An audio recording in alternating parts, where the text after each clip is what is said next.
નમસ્કાર વિદ્યાર્થી મિત્રો, હું છું પ્રેમજી ગોહિલ। આજે આપણે ધોરણ 12 સંસ્કૃતની અંદર ચેપ્ટર પહેલું આપણે ભણી ગયા છીએ। પહેલો ભાગ પૂર્ણ કર્યો। હવે પાર્ટ બીજો શરૂ કરીએ તો એનો આપણે સ્વાધ્યાય જોઈએ, એના મહત્ત્વના સવાલ જવાબ જોઈએ। તો મિત્રો, વેદામૃતમ આપણે પ્રસ્તાવના જોઈ, ત્યારબાદ આખી આ પ્રસ્તાવના છે, પ્રણામાંજલિ કાવ્યની શ્લોકોની પંક્તિઓ છે, ત્યારબાદ મિત્રો ટિપ્પણીથી આપણે જોઈએ। ટિપ્પણી: પ્રણામ અંજલિ એટલે પ્રણામ માટે કરવામાં આવેલી અંજલિ। પ્રણામ અંજલિ એટલે પ્રણામ માટે કરવામાં આવેલી અંજલિ। પોતાના હૃદય પ્રદેશની સામે બંને હાથને જોડી મસ્તક નમાવવાની મુદ્રાને પ્રણામ અંજલિ કહેવાય। યસ્ય એટલે કે જે બ્રહ્મની, યસ્ય એટલે જે બ્રહ્મની, ભૂમિ એટલે ભૂમિ અથવા પૃથ્વી, ભૂમિ એટલે ભૂમિ અથવા પૃથ્વી, પ્રમા એટલે ઓળખ અથવા બોધરૂપ છે, પ્રમા એટલે ઓળખ અથવા બોધરૂપ છે અથવા યથાર્થ જ્ઞાનનું સાધન છે। ઉત એટલે અને, ઉત એટલે અને, અંતરિક્ષમ એટલે અંતરિક્ષને, પૃથ્વી અને દ્યુલોક વચ્ચેના આકાશી ભાગને અંતરિક્ષ કહેવાય।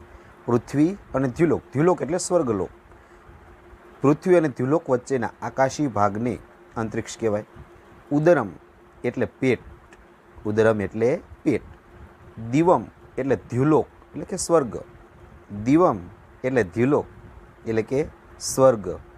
યહ એટલે જેણે, યહ એટલે જેણે।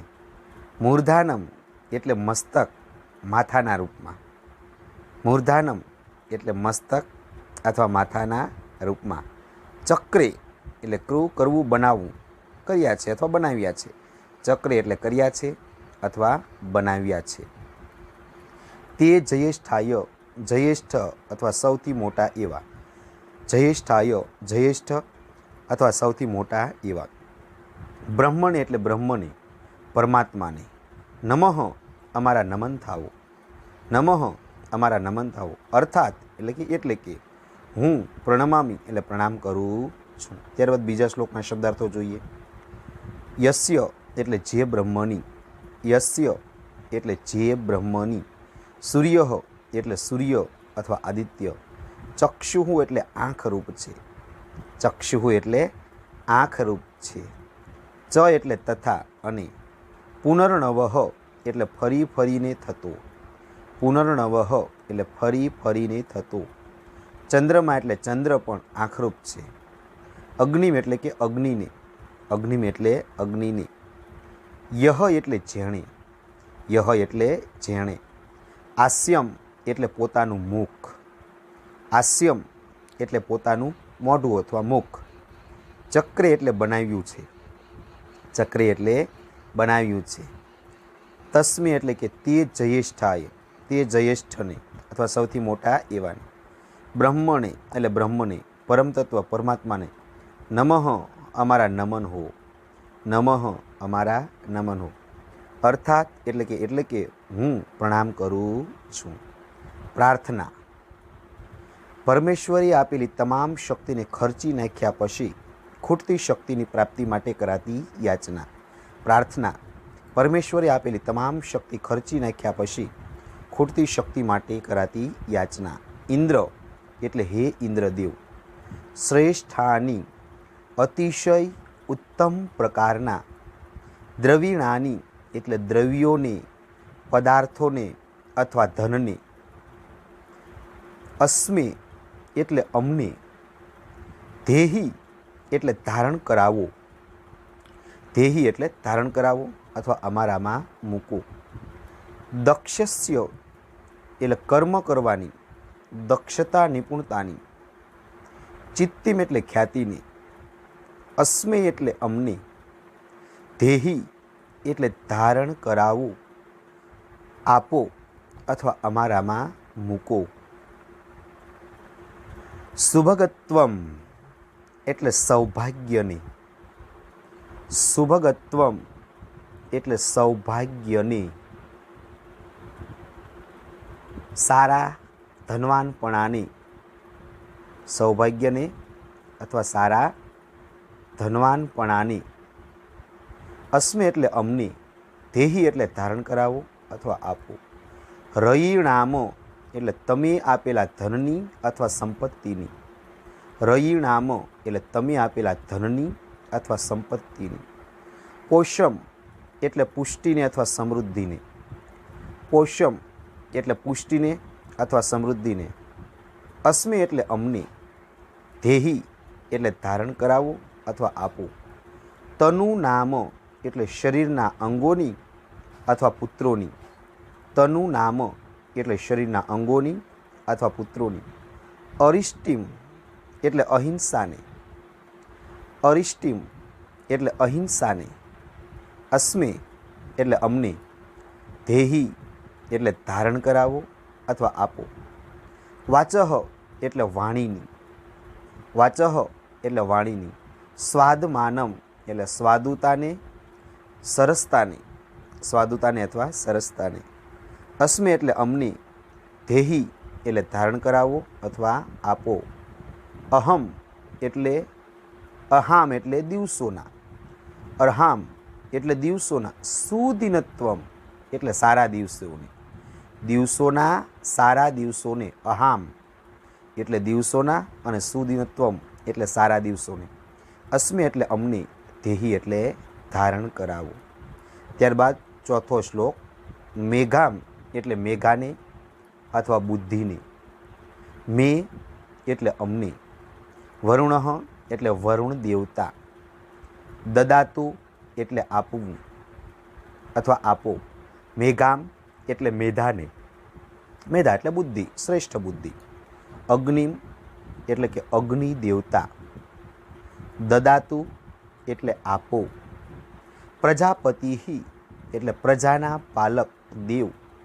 મેઘામ એટલે મેધાને. દદાતુ એટલે આપો. ઇન્દ્ર એટલે કે ઇન્દ્ર દેવતા. ચ એટલે અને. વાયુ એટલે વાયુ દેવતા. ચ એટલે પણ. મેધામ એટલે મેધાને. ધાતા એટલે ધારણ કરનાર દેવ. દદાતુ એટલે આપો. મે એટલે મને અથવા અમને. સ્વાહા એટલે સત્યવાણી, સત્યકર્મ. સ્વાહા એટલે સત્યવાણી અથવા સત્યકર્મ. સામાન્ય રીતે દેવતાઓને આહુતિ આપતી વખતે આ શબ્દ બોલાય છે.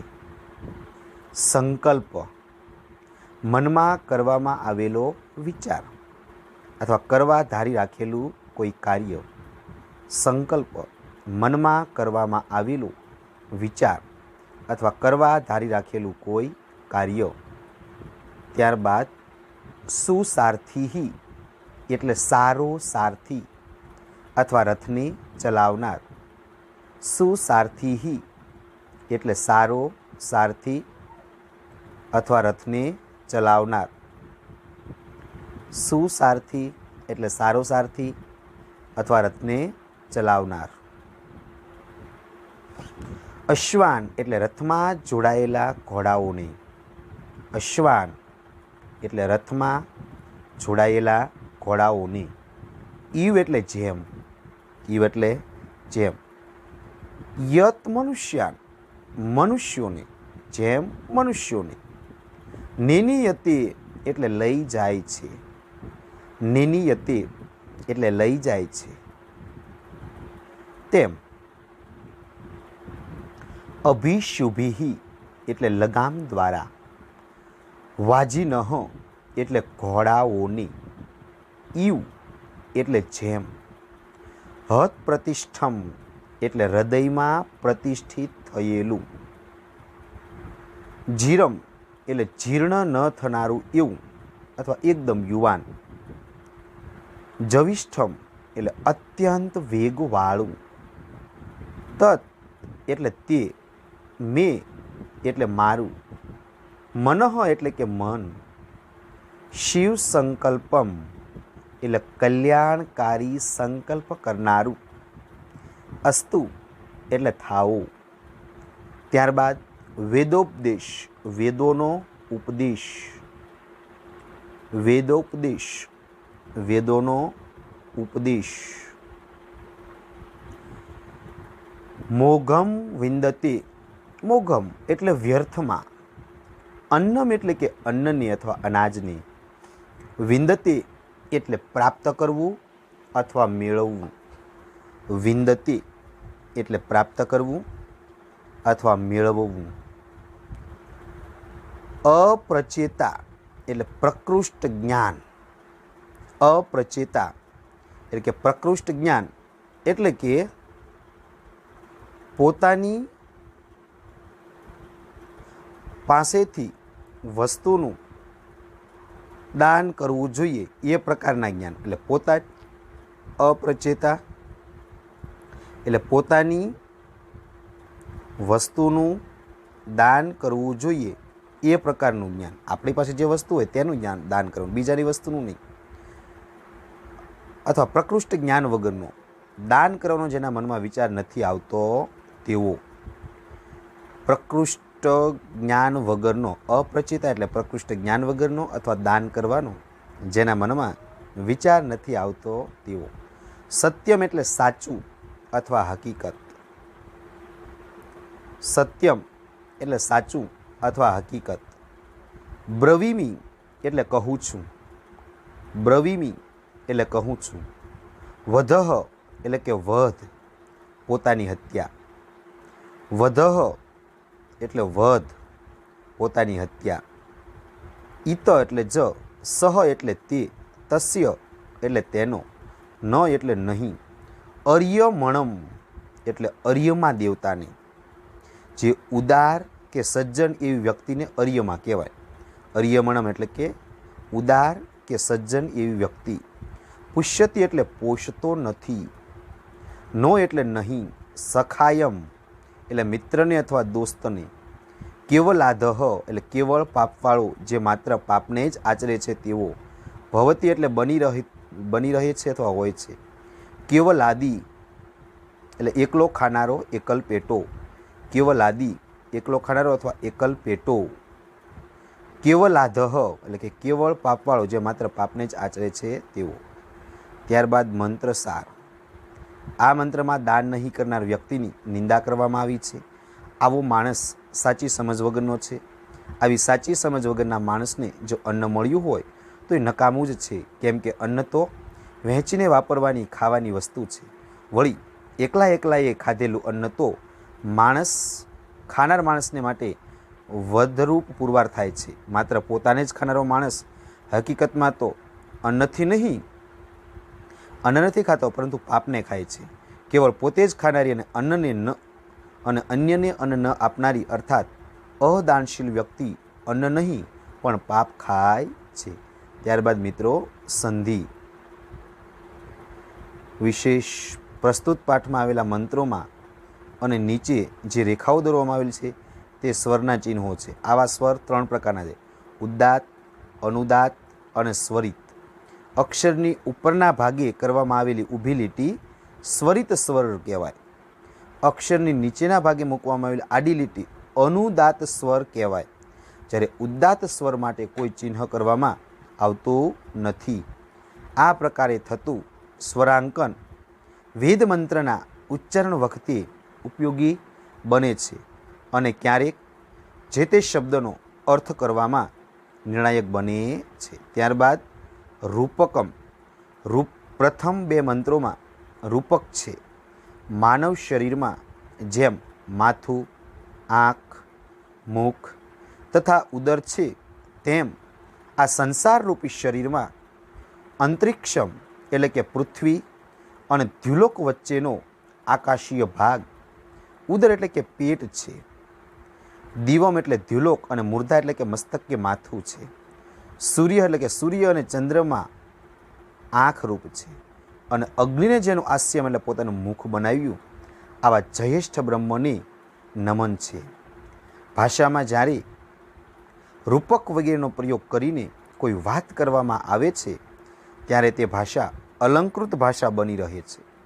સામાન્ય વ્યવહારમાં ભલે અલંકૃત ભાષાનો પ્રયોગ ન કરીએ, પરંતુ સાહિત્યમાં અને સભામાં તો માણસે અલંકૃત ભાષાનો પ્રયોગ કરવો જોઈએ. ત્યારબાદ મિત્રો મેધા. મેધા એટલે કે બુદ્ધિ. વાસ્તવમાં મેધા બુદ્ધિનો એક પ્રકાર છે, જે ધારણાવતી અર્થાત અમુક વિષય કે જ્ઞાનને ધારણ કરનારી બુદ્ધિ છે, તેને મેધા કહે છે.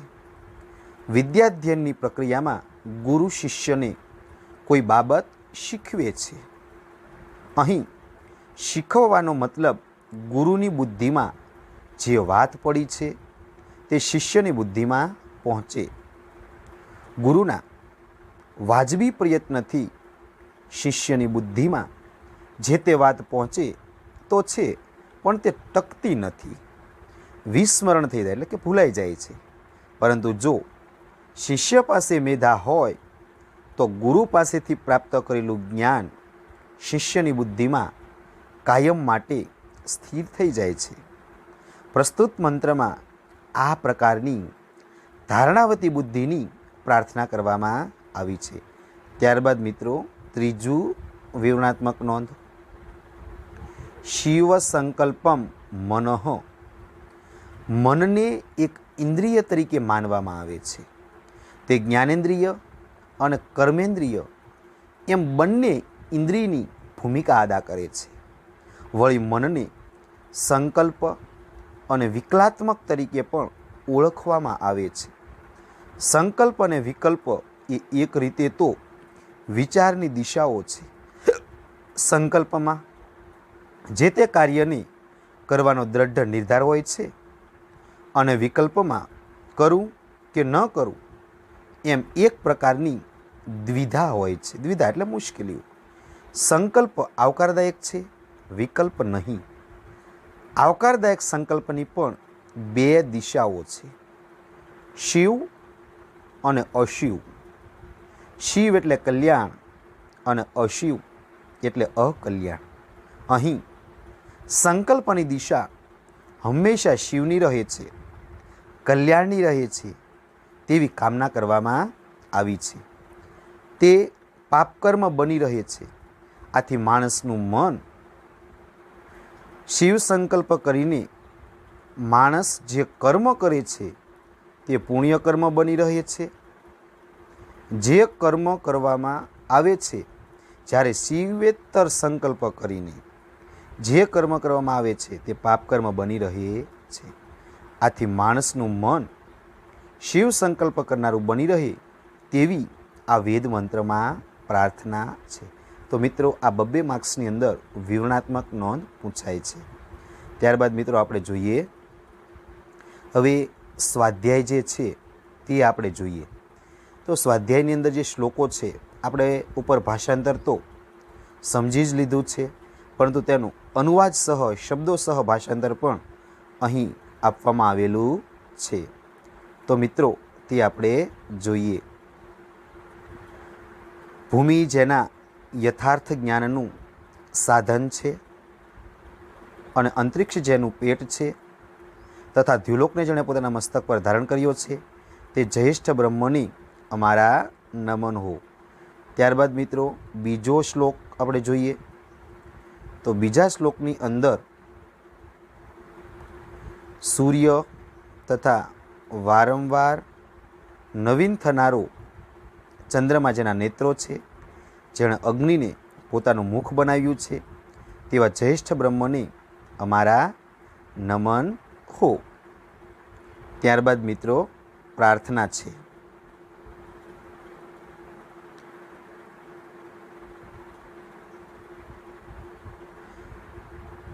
હે ઇન્દ્રદેવ, અમને અતિશય ઉત્તમ પ્રકારના ધન આપો.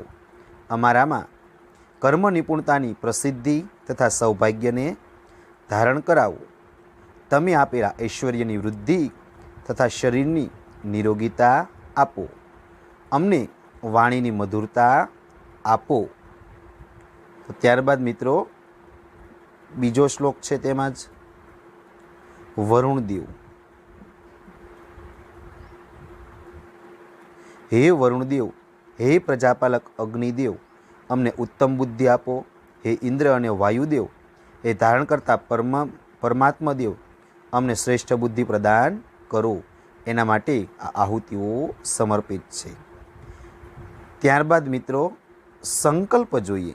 સંકલ્પ તો મનની અંદર આપણે કોઈ પણ કાર્ય કરવા માટે જે વિચાર કરીએ તેને સંકલ્પ કહેવામાં આવે છે.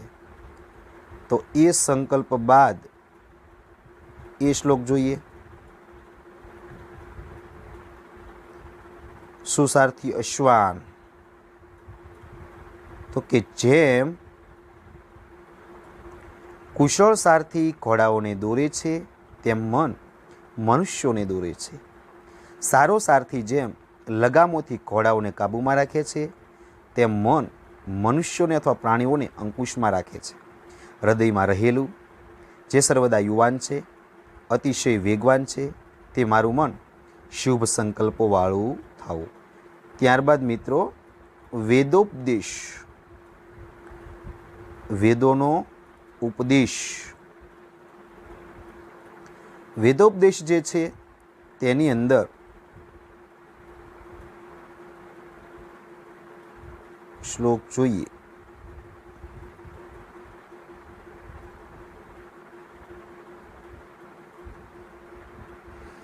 તો એની અંદર છેલ્લો શ્લોક છે પ્રકૃષ્ટ જ્ઞાન વગરનો, દાન કરવાનો જેના મનમાં વિચાર નથી આવતો તેઓ અન્નને નિરર્થક પ્રાપ્ત કરે છે.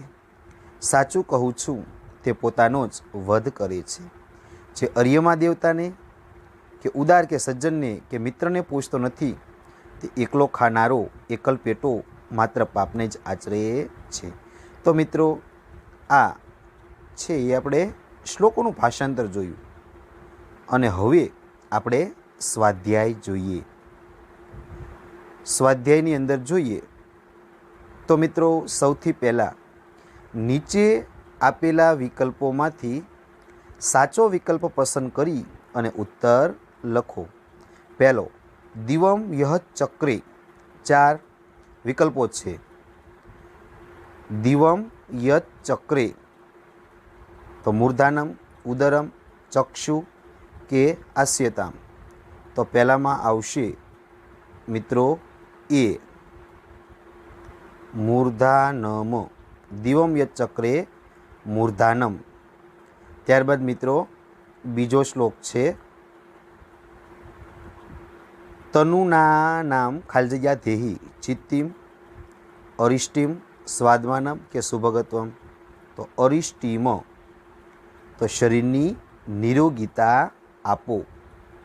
ત્રીજો છે મેઘામ મે દદાતુ, મેઘામ મે ખાલી જગ્યા દદાતુ ઇન્દ્ર સૂર્ય ચંદ્રમા કે બ્રહ્મ.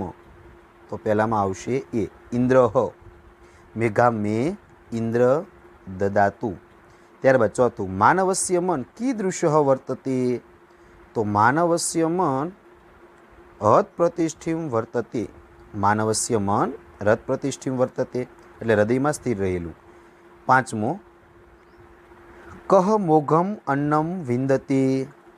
તો એમાં આવશે અપ્રચેતા એ, અપ્રચેતા. કહ મોઘમ અન્નમ વિંદતે, તો એ અપ્રચેતા.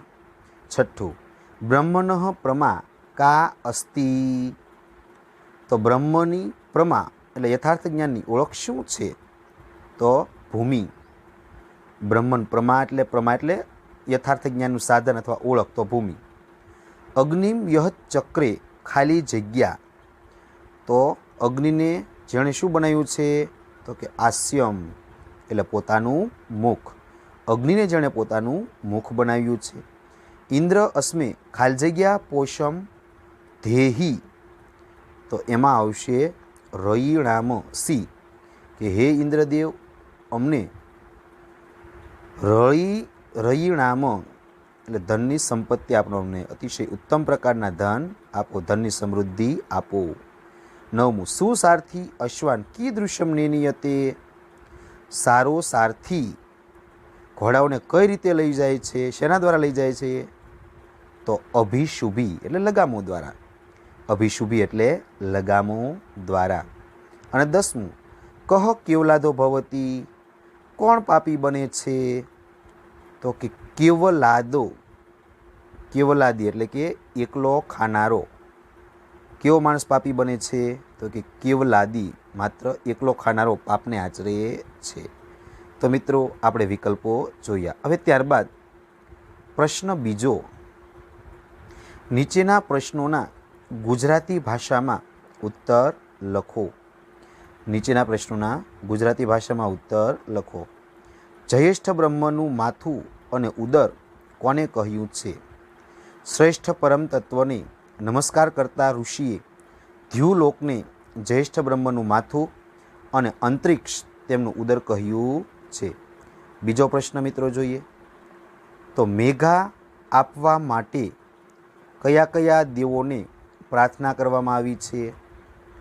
તો મેઘા એટલે કે શુદ્ધ બુદ્ધિ.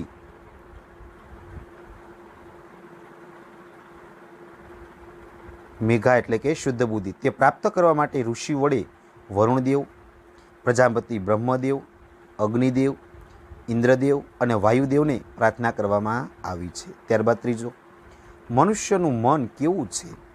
તો મનુષ્યનું મન જીર્ણ ન થનારું, અત્યંત વેગવાળું છે. ચોથું, અપ્રચેતા કોણ છે? અપ્રચેતા એટલે સાચી સમજ વિનાનો, જેના મનમાં દાન કરવાનો વિચાર આવતો નથી તે. અપ્રચેતા એટલે સાચી સમજ વિનાનો, જેના મનમાં દાન કરવાનો વિચાર આવતો નથી તે. પાંચમો પ્રશ્ન, એકલો ખાનાર શું ખાય છે? શા માટે? એકલો ખાનાર અન્ન નહીં પણ પાપ ખાય છે, કારણ કે તે અન્ન તો વહેંચીને વાપરવાની ખાવાની વસ્તુ છે. જ્યેષ્ઠ બ્રહ્મના નેત્રો કોને કહ્યા છે? સૂર્ય અને ચંદ્રને જ્યેષ્ઠ બ્રહ્મના નેત્રો કહ્યા છે. ઋષિ ઇન્દ્રદેવને શું ધારણા કરવાની પ્રાર્થના કરે છે? ઋષિ ઇન્દ્રદેવને કર્મ નિપુણતાની ખ્યાતિને તથા સૌભાગ્યને પોતાનામાં ધારણ કરવાની પ્રાર્થના કરે છે. ત્યારબાદ મિત્રો નીચેની પંક્તિઓનો સસંદર્ભ સમજાવો. મિત્રો 3 માર્ક્સની અંદર આ પ્રશ્નો પૂછવામાં આવે છે. ઇન્દ્ર શ્રેષ્ઠાની દ્રવિણાની દેહી. તો મિત્રો આપણે 2 મુદ્દા પાડવાના. સૌથી પહેલો અનુવાદ અને બીજો સ્પષ્ટીકરણ. તો પહેલો અનુવાદ, હે ઇન્દ્રદેવ, અમને અતિશય ઉત્તમ પ્રકારના ધન આપો. ત્યારબાદ મિત્રો સ્પષ્ટીકરણ. પ્રસ્તુત પંક્તિ વેદામૃતમ નામના પદ્યપાઠમાં રજૂ થયેલા ઋગ્વેદના દ્વિતીય મંડળના સૂક્ત 21ના મંત્ર 6માંથી લેવામાં આવી છે. મિત્રો સંદર્ભ ખાસ લખવાનો. મંત્રના દ્રષ્ટા ઋષિ ઇન્દ્રદેવને પ્રાર્થના કરતા આમ કહે છે. તેઓ ઇન્દ્રને પ્રાર્થના કરે છે કે હે ઇન્દ્રદેવ, અમને શ્રેષ્ઠ ધન આપો, અમને ચેતનાયુક્ત સામર્થ્ય તથા ઉત્તમ ઐશ્વર્ય આપો, અમને સ્વસ્થ બનાવતા ઐશ્વર્યની વૃદ્ધિ કરો, અમારી વાણીને મધુર તથા પ્રત્યેક દિવસને ઉત્તમ બનાવો, સમૃદ્ધિની કામના કરનારા અને શીઘ્ર કાર્યકુશળ બુદ્ધિમાન મનુષ્યો યજ્ઞ કાર્ય વડે ઉત્તમ માર્ગને શોધે છે અને તે માર્ગ પર ચાલીને ઇન્દ્રની મિત્રતા પ્રાપ્ત કરે છે.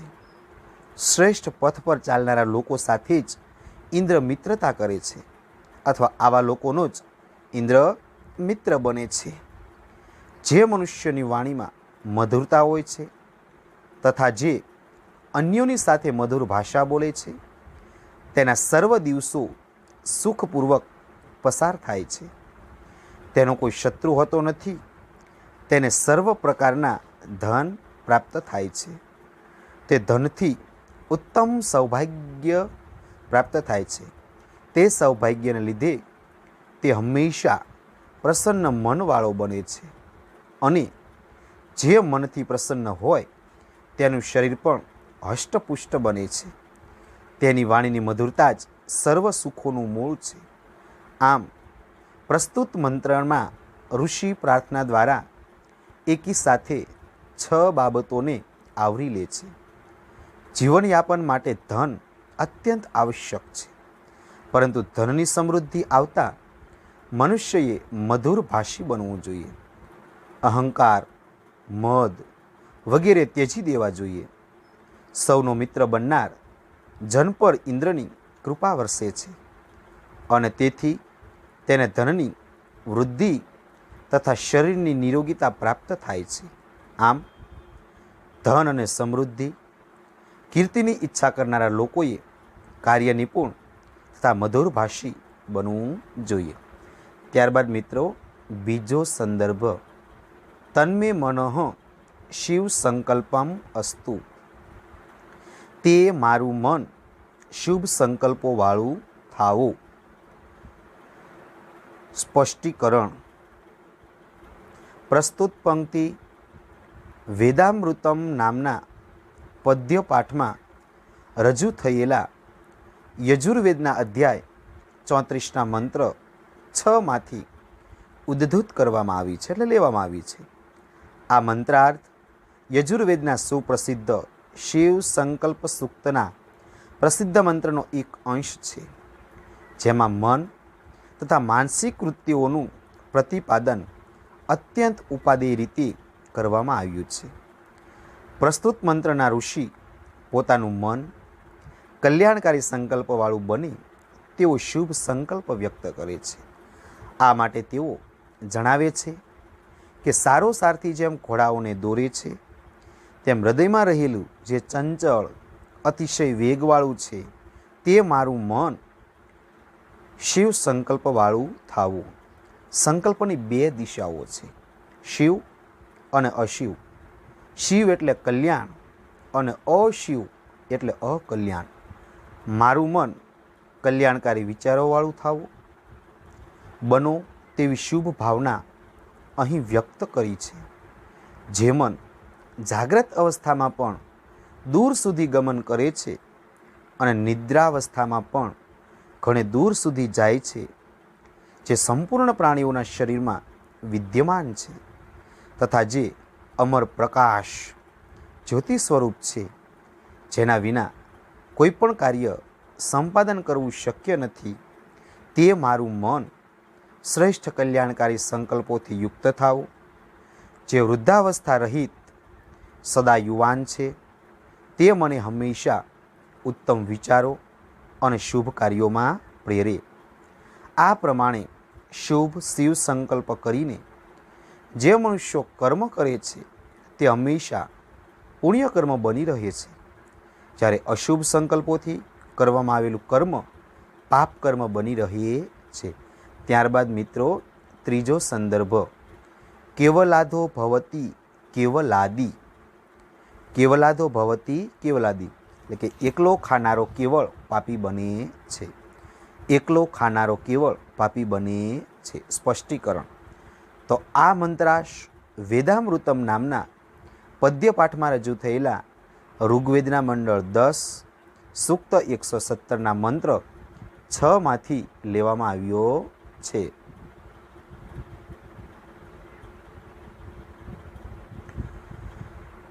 આ મંત્ર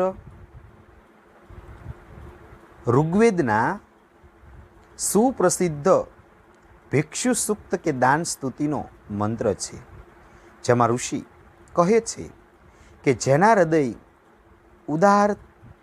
ઉદારતા રહિત સંકુચિત છે, એનું અન્ન ધન મેળવવું નિરર્થક છે. એનું અન્ન મૃત્યુની માફક વિષયુક્ત છે. આ સત્ય છે, જે દેવોને ભવિષ્યાન્ન અર્પણ કરતો નથી, ભાઈ ભાડું કે મિત્રોને આપતો નથી, અને જે પોતે જ ખાય છે તે માત્ર પાપાન્નને જ ગ્રહણ કરે છે.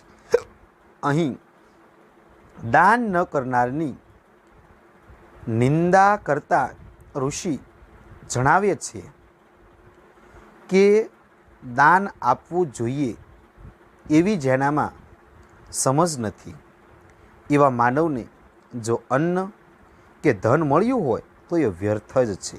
કારણ કે અન્ન તો વહેંચીને વાપરવાની ખાવાની વસ્તુ છે. વળી એકલા એ ખાધેલું અન્ન તો ખાનાર માટે વધરૂપ સાબિત થાય છે. માત્ર પોતે જ ખાનારો માણસ વાસ્તવમાં તો અન્ન ખાતો નથી, પરંતુ પાપને જ ખાય છે. આ અંતિમ ચરણ સુપ્રસિદ્ધ સુભાષિત રૂપ છે. અહીં ભિક્ષુ કવિ દાન આપવાના બે તથ્યો રજૂ કરે છે. વ્યાવહારિક દ્રષ્ટિએ વિચારતા ધન અને અન્નનું દાન કરનાર અન્યોની સહાનુભૂતિ પામે છે. દાન ગ્રહણ કરનારા તેમને ભવિષ્યમાં આપત્તિના સમયે મદદરૂપ બની શકે એમ છે. તેમજ દાનથી નવા સંબંધો બંધાતા મિત્રો પણ પ્રાપ્ત થાય છે અને દેવોની કૃપા પણ પ્રાપ્ત થાય છે. તત્વજ્ઞાનની દ્રષ્ટિએ વિચારતા ધન હંમેશા અસ્થિર રહે છે. તે એક સ્થળેથી બીજા સ્થળે જતું હોય છે. તેથી જેની પાસે હોય તેણે દાન કરવું, કેમ કે કેવળ પોતે જ ખાનાર, અન્યને ન આપનાર વ્યક્તિ અન્ન નહીં પરંતુ પાપ ખાય છે. આમ મનુષ્ય માત્ર ભૂખથી જ મરે છે એવું નથી.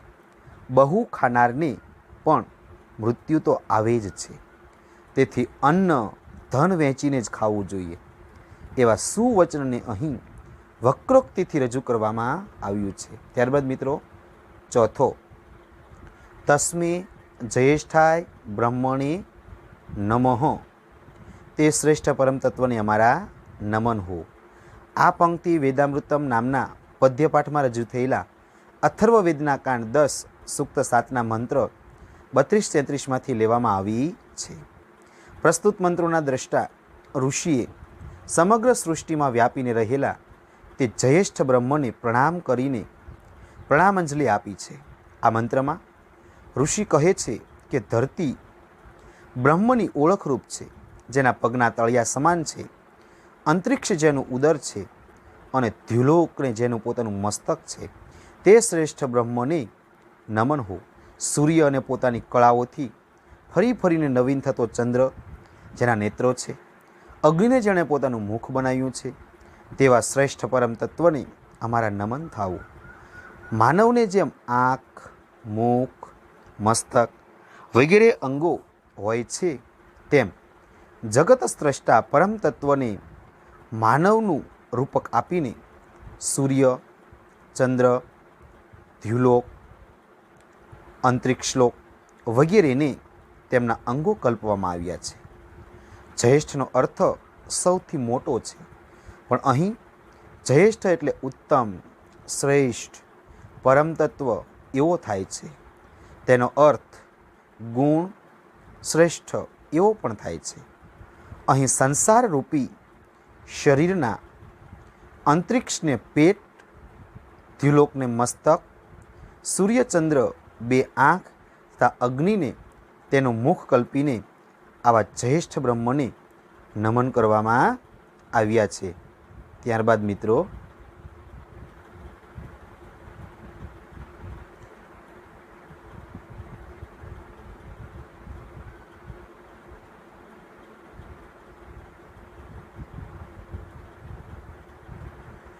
પ્રશ્ન 4, વિવરણાત્મક નોંધ લખો. પ્રશ્ન 4, વિવરણાત્મક નોંધ લખો. જયેષ્ઠ બ્રહ્મ. સામાન્ય રીતે જયેષ્ઠનો પ્રચલિત અર્થ, મિત્રો આ વિવરણાત્મક નોંધ 2 માર્ક્સની અંદર પૂછાશે. સામાન્ય રીતે જયેષ્ઠનો પ્રચલિત અર્થ વય, ઉંમરમાં મોટો એવો માનવામાં આવે છે, પરંતુ એનો એક અર્થ ગુણ શ્રેષ્ઠ પણ થાય છે. જયેષ્ઠ બ્રહ્મ વિશે દાર્શનિકોના 2 મત છે. એક માન્યતા અનુસાર જયેષ્ઠોમાં સૌથી મોટો છે જે તે જયેષ્ઠ બ્રહ્મ જ છે. બીજા તેનાથી કનિષ્ઠ અર્થાત નાના છે. જ્યારે બીજી માન્યતા વેદાંતના અપર બ્રહ્મ અને પરબ્રહ્મ સમાન છે. અહીં જયેષ્ઠ બ્રહ્મને માનવ શરીરનું રૂપક આપવામાં આવ્યું છે. જેમ મનુષ્ય શરીરમાં માથું, આંખ, મુખ તથા ઉદર છે, તેમાં સમગ્ર સૃષ્ટિરૂપી શરીરમાં અંતરિક્ષ જેનું ઉદર છે, દ્યુલોક મસ્તક છે, સૂર્ય અને ચંદ્ર નેત્ર સ્વરૂપ છે તથા અગ્નિ જેનું મુખ છે, તેવા પરમ તત્વને કલ્પવામાં આવ્યા છે. બ્રહ્મ શબ્દ અનેક અર્થમાં પ્રયોજાય છે. જેમ કે અયમ આત્મા બ્રહ્મ, અહમ બ્રહ્માસ્મિ, અપોવે બ્રહ્મા ઉપરાંત બ્રહ્મકર્મ અર્થાત યજ્ઞ તથા બ્રહ્મજ્ઞાન અર્થાત વેદ, બ્રહ્મ વર્ચસ વગેરે. આમ આ અપર બ્રહ્મ સૃષ્ટિનો ઉદ્ભવ, પાલન અને સંહાર કરનાર છે. પરંતુ અંતરિક્ષમાં જ્યાં સૃષ્ટિ થઈ જ નથી ત્યાં તે પરમ કે શ્રેષ્ઠ બ્રહ્મ જ છે એવી વિદ્વદજનોની ધારણા છે. કોઈ પણ ભાષામાં જ્યારે રૂપક પ્રયોજવામાં આવે ત્યારે તે ભાષા અલંકૃત બની જાય છે તથા સભામાં તો લોકોએ અલંકૃત વાણી જ પ્રયોજવી જોઈએ. ત્યારબાદ મિત્રો બીજી ટૂંકનોંધ મેધા. મેધા એટલે કે ધારણાત્મક શક્તિ, બુદ્ધિ. મેધા બુદ્ધિનો એક પ્રકાર છે. જે ધારણ કરનારી એટલે કે અમુક વિષય કે જ્ઞાનને ધારણ કરનાર બુદ્ધિ છે તેને મેધા કહેવામાં આવે છે.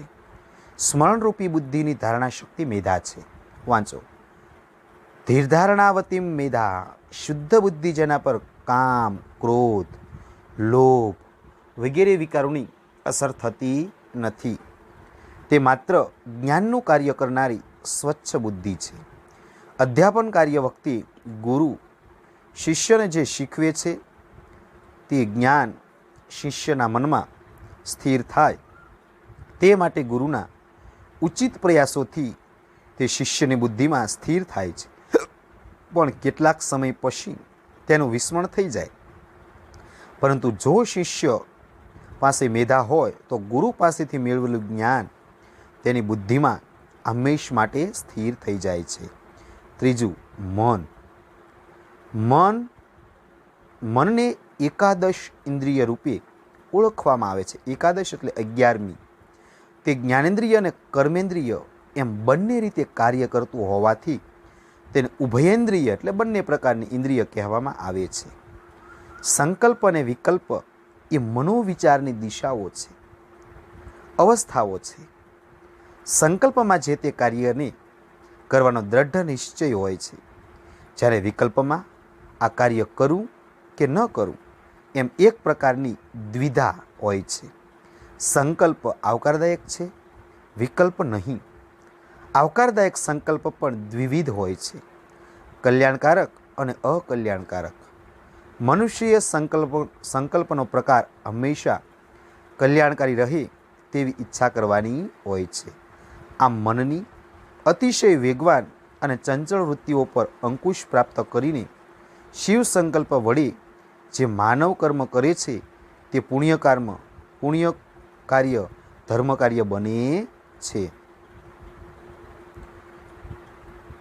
ત્યારબાદ મિત્રો તથા અશિવ સંકલ્પ વડે કરવામાં આવેલું કાર્ય પાપ કર્મ બને છે. તેથી મનુષ્યનું મન સર્વદા શુભ સંકલ્પોવાળું, વિચારોવાળું બની રહે તે અત્યંત આવશ્યક છે. આ સંશયાત્મક અંતઃકરણ વૃત્તિ જ મન છે. માટે તેને સંકલ્પ અને વિકલ્પાત્મક રૂપે પણ ઓળખવામાં આવે છે. વાંચો. મનો નામ સંકલ્પા વિકલ્પાત્મિકાંતઃકરણ વૃત્તિ. ત્યારબાદ મિત્રો 5મો પ્રશ્ન. નીચે આપેલા મંત્ર પૂર્ણ કરો એટલે શ્લોકની પૂર્તિ કરો. મેઘામ મે વરુણો ખાલી જગ્યા મેં સ્વાહા. તો મેઘામ મે વરુણો દદાતુ મેઘામ અગ્નિમ પ્રજાપતિ મેઘામ ઇન્દ્રઃ ચ વાયુઃ ચ મેઘામ ધાતા દદાતુ મે સ્વાહા. સુસારથી અશ્વાની ઇવ ખાલી જગ્યા સંકલ્પમ અસ્તુ. સારો સારથી જેમ સુસારથી અશ્વાની ઇવ યત મનુષ્યા નેનિયતે અભિશુભી વાજીન ઇવ હત પ્રતિષ્ઠિમ યદજીરમ જવિષ્ઠમ તન્મે મનઃ શિવ સંકલ્પમ અસ્તુ. નીચેના શબ્દોના સમાનાર્થી પર્યાય શબ્દો આપો. અગ્નિ, અનલ, પાવક, વહિની. ભૂમિ એટલે ધરતી, પૃથ્વી, ધરા, મેદિની અને ઉર્વી.